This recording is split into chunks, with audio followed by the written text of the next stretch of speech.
Hey YouTube, how's everybody doing? Welcome back to my kitchen. My name is JC. This is the Cuban Redneck DIY channel where we do cooking and grilling on Tuesdays, DIY stuff on Fridays. If you got here looking for a DIY project, please click on the title of the channel where you will find multiple playlists dedicated to everything DIY. The same thing goes for recipes. Please know that there is a dedicated playlist on the channel with all the recipes and that those videos come out on Tuesdays. If this is your first time here, I would really appreciate it if you was to like, share, and subscribe. This is a tiny little channel and every little click matters. So today we're going to do a little bit of a changeover on the ways we've been doing things, and that has to do with feedback from you, the viewers and the subscribers. I got a quite a bit lengthy email on my website, 𝐏𝐶ubanredneck.com, and from a gentleman named Franco. Franco said quite a few things, and I do appreciate the lengthy email because sometimes I get these one-liners that it's kind of difficult to figure out if it's a positive, negative, indifference. I don't know. So anyways, he mentioned a couple of things. He thanked me for doing the key lime pie, a frozen key lime pie with a hard crust. He remembered in the 80s going down to Tavernier in the Florida Keys and having it like that. He had no idea that it was done with Maria cookies. I know that was kind of controversial, a lot of people having an issue with it, but all you have to do is use graham crackers and you have a regular key lime pie. Anyways, he also mentioned that he's facing some health issues and he wished he could eat pork and Cuban sandwiches and flan as often as he used to. And that resonated with me because that is something that has come up in my inner circle. We've been out having beer, just hanging out, and some of my friends have told me, hey, people on YouTube are gonna think that you're a pig, you're eating this, fried this and that, the other 24/7, when that is not the case. I'm relatively short at 5'5", flow between 157 and 160 depending on the day of the week, and I think a lot of that has to do with my eating habits. So yes, I cook out a lot. Saturday and Sundays we normally make a big meal of ribs, pork shoulder, something of that nature, and whatever's left over, we call it, that's what we call Mondays. We call it leftover Mondays because whatever's left over, we make do on Mondays. But then Tuesday, Wednesday, and Thursday is a completely different story. I switched to what a lot of people may consider more healthier eating habits. I don't diet and I don't believe in salads. If you are on, you switch to salads and you're gaining weight, that's because you're spiking your insulin. I'm not a dietitian, but consider getting a rabbit and eating something that is nutritious. My normal cooking for Tuesday, Wednesday, Thursday is more resembling of what people categorize as paleo diet or keto diet, which is more tilted to protein instead of carbs, or actually annihilating carbs completely. I don't eat a lot of rice per se, maybe on the weekend. Fridays, 9 out of 10 times we'll normally go out unless the weather's really bad. So today I want to share with you my go-to recipe when I don't feel like cooking. This takes about 15-20 minutes to make and not a lot of prep time. And I'm talking about a pesto pasta recipe and a side of tuna cakes, which is basically the same thing as a crab cake, except that it's made with tuna.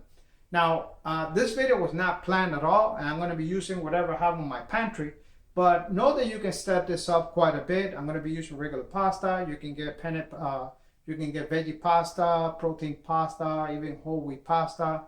And the same thing goes for the cakes. I'm going to be using regular breadcrumbs. You can get whole wheat breadcrumbs and make this meal a lot more healthy.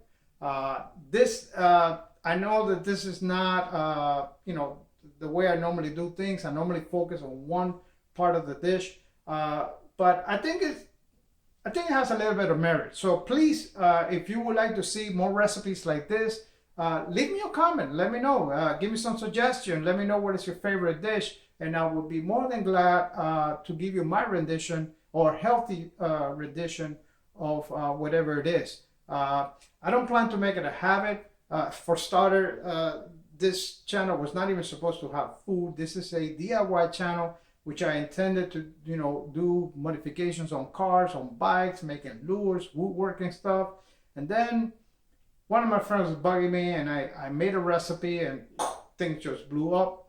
That's how we ended up with cooking and grilling on Tuesdays and DIY stuff on Fridays. But I think that every once in a while, a healthy dinner or meal is a good thing. So let me know what you think.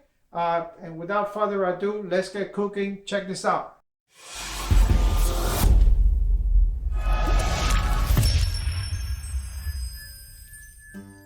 This easy to make meal only requires 8 or 9 ingredients. For the pesto pasta recipe, we'll need 2 cups of pasta, 1/2 cup of chopped basil, 1/2 cup of Parmesan cheese, 2 to 3 tablespoons of extra virgin olive oil, and 5 or 6 cloves of garlic. For the tuna cakes, we'll need 1/2 cup of Italian style breadcrumbs, 1 egg, and about 10 ounces of solid tuna. I'm going to suggest adding a little bit of chopped onion, some parsley, maybe some spring onions, and even some cilantro to the tuna cakes, but that is 100% optional and up to taste. We're going to start by bringing 2 to 3 tablespoons of olive oil to temperature and cook our garlic for about 30 to 40 seconds. We're going to season this with black pepper and salt, and then take it off the heat and allow it to cool down. While the water comes to a boil, we can get going with the basil. I'm going to use my mini chopper for this, but many people will tell you that a mortar and pesto is a better option. I've done them both, and I have to tell you that I can't tell the difference. Once we have the amount we seek, let's go ahead and add the olive oil garlic mixture. Pulse it a few more times or until everything is well incorporated. Taste for salt and pepper, adjust accordingly, and set it aside. While the pasta cooks, we can start with the tuna cakes by opening the cans and depositing the content into a strainer. Then, let's crack an egg into a small mixing bowl, whisk it until there are no streaks of white. Add the breadcrumbs, add the onions and the green onions or parsley, add the tuna, and mix it well. Note that I quoted 1/2 cup of breadcrumbs, but if you're counting carbs or you want to make it healthier, consider cutting it down to 1/4 cup. With all of the components of our tuna cakes well incorporated, we're going to make 3 to 4 ounce balls. We're then going to shape them into patties and cook them over medium heat for about 2 to 3 minutes per side, or until they develop a nice golden crust. Set them aside over a paper towel, and let's get started with the pasta. Let's drain the pasta and rinse it a little bit.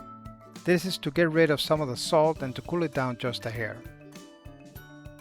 Then deposit it into a large mixing bowl and add the pesto mixture. Mix it well, making sure every piece is covered, and add about 1/2 cup of Parmesan cheese. Mix it a little bit more, and let's get ready to plate. My friends, depending on the components you use, this can actually be a very healthy meal. I hope you try my pesto pasta recipe and tuna cake soon, and look forward to reading your comments.